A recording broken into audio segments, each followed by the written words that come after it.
আসন্ন বিধানসভা নির্বাচনের আগে লামডিংয়ে গোষ্ঠীর সংঘর্ষে জর্জরিত কংগ্রেস। ইতিমধ্যেই 42টি আসনে প্রার্থী তালিকা ঘোষণা করেছে কংগ্রেস।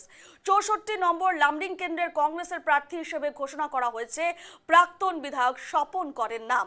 এবং এরপরেই অসম প্রদেশ কংগ্রেস কমিটির সম্পাদক তথা প্রাক্তন হোজাই জেলা সভাপতি বিশ্বজিৎ রায়চৌধুরী দলীয় টিকিট না পাওয়ার পর সামাজিক মাধ্যমে একটি পোস্ট করেন এবং সেই পোস্টে কংগ্রেস সভাপতি গৌরব গগৈর উদ্দেশ্যে প্রশ্ন করা হয় যে কেন বারবার সাধারণ ঘরের ছেলেদের উপেক্ষিত করা হয় কংগ্রেসে। এবং এই পোস্ট ঘিরে কিন্তু ইতিমধ্যেই তোলপাড় সৃষ্টি হয়েছে কংগ্রেস শিবিরে।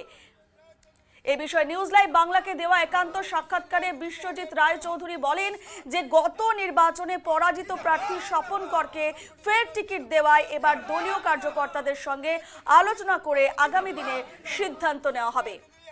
এ নিয়ে আমাদের লামডিং থেকে প্রতিনিধি ধীরাজ দের এক প্রতিবেদন দেখুন।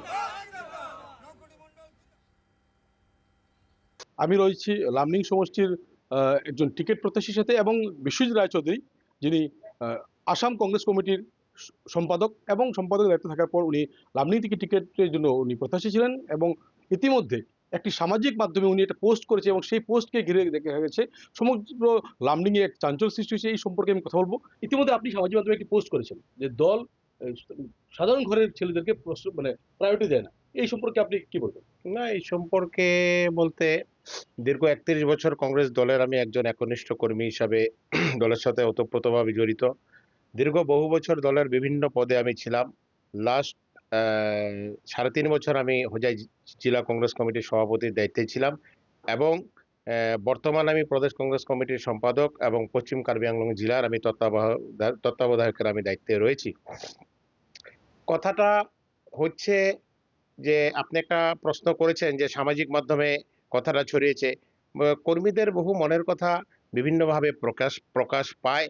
সে কথাটাই আমি লিখেছিলাম যে সাধারণ কর্মীদেরকে যদি দায়িত্ব দেওয়া না হয়, আজকে আপনি দেখবেন যে বিভিন্ন জায়গাতে যদি আপনি চমকপ্রদ যদি প্রার্থী যদি আপনি দিতে না পারেন, দলের সরকার আবারটা বড় কঠিন হয়ে দাঁড়ায়।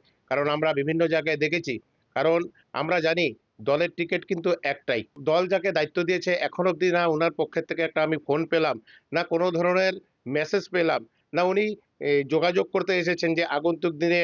কারণ আপনারা জানেন আমি দলের একজন সৈনিক। বিগত 2021-এর নির্বাচনে আমি কংগ্রেস দলের প্রবল প্রার্থিত্বের দাবিদার ছিলাম। আমি প্রদেশ কংগ্রেস নেতৃত্বের সাথে আমি যোগাযোগে রয়েছি। ওনারাও আমার সাথে নিশ্চয়ই যোগাযোগ করবেন বলে আমি আশাবাদী। কারণ এই বিশেষ করে লামডিং সমষ্টিগুলোতে সংগঠন করা বড় কঠিন চ্যালেঞ্জ হয়ে দাঁড়িয়ে যায়। কারণ বিগত পৌরসভা নির্বাচনে আপনারা দেখেছেন যে এখানে বড় একটা শক্ত চ্যালেঞ্জ হয়ে দাঁড়িয়ে যায়।